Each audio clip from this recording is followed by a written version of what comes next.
because Alex and I, and probably everyone, made it our goal to to just destroy Brendan on that first tour.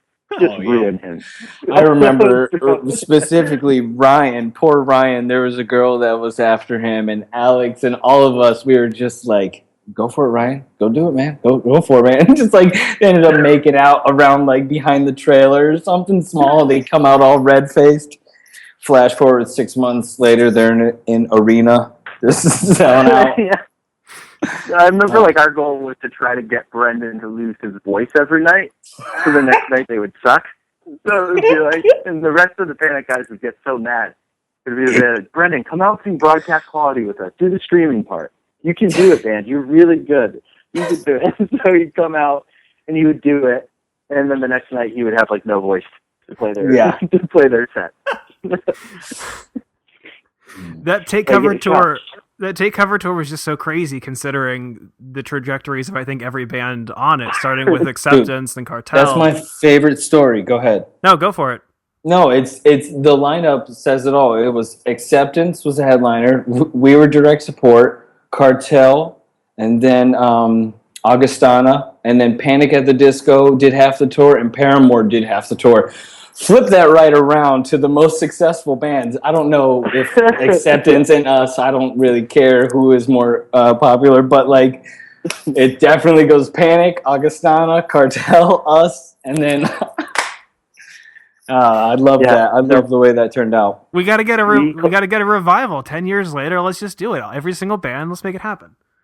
I will do it if Panic and Paramore will open for us. I need a minute. Hold on. I'm sweating. We still call that the reverse lineup tour. That's kind of like our name for it when referring to the Take Cover tour is the reverse lineup tour. It's just it just proves that you can't predict how the music business is going to work. You know, I'll never forget playing Chicago when Panic's record dropped. That place went crazy. That was the first time I ever met Pete Wentz. Actually, the Panic guys used to let me come up and play like a guitar part for the end of a song, and I remember shaking Pete's hand at the end of the set or whatever, and that was my first interaction. Jeez. Yeah, that Panic record was like like something I had and I don't think have ever witnessed. Like we were on tour with them, and there was like these weird moments that would happen where in like hindsight you look back and be like, oh, that was a band about to get huge. So even on our first night, I had heard the record, like Squiz sent me the first mix of the record. I was like, this record is super good. Yeah. I don't know like if people are gonna get into it, but it's super good. And the singer's like crazy, the lyrics are great. And the first night I remember we were in Baltimore and Panic played, and there were maybe 15 girls there for them. But each of the girls had made their own Panic shirt and like a sign.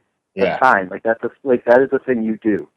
And I was just thinking, I was like, there's like maybe 500 people here for us, and there's 15 there for them, but no one's ever made like a shirt and a sign for us. And I was like, that's just like there's a different thing happening.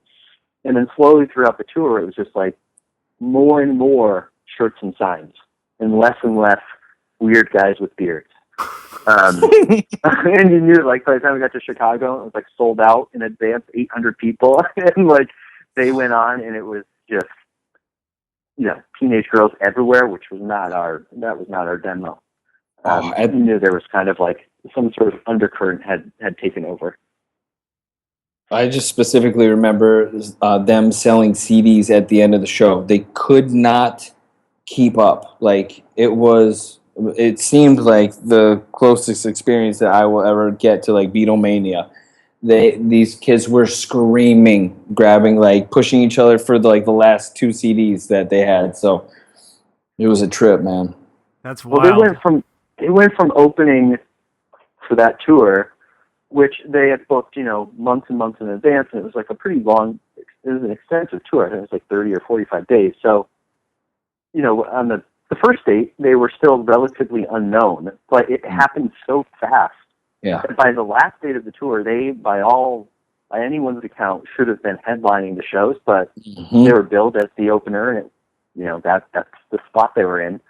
And I remember it was like a week Oh, it was either like they did a one-off on an off day, or like the next week, and they played to a bigger room than we had played the entire tour, and they'd sold it out on their own. Yeah. It was like, oh man, it was just crazy watching it happen. It was also like I think a perspective for us to know that like we are not built to be a band that our band is not going to do something like that. Yes, that was reality right then and there. That tour. Yeah, because you still think it's like, oh, we could be big, and then you watch what happened. Then you watch firsthand what happens when a band like becomes big overnight, and you're like, oh, that's what getting big looks like. That's not happening for us. Yep.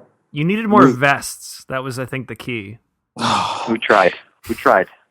I tried to flat iron my hair, but it just didn't work.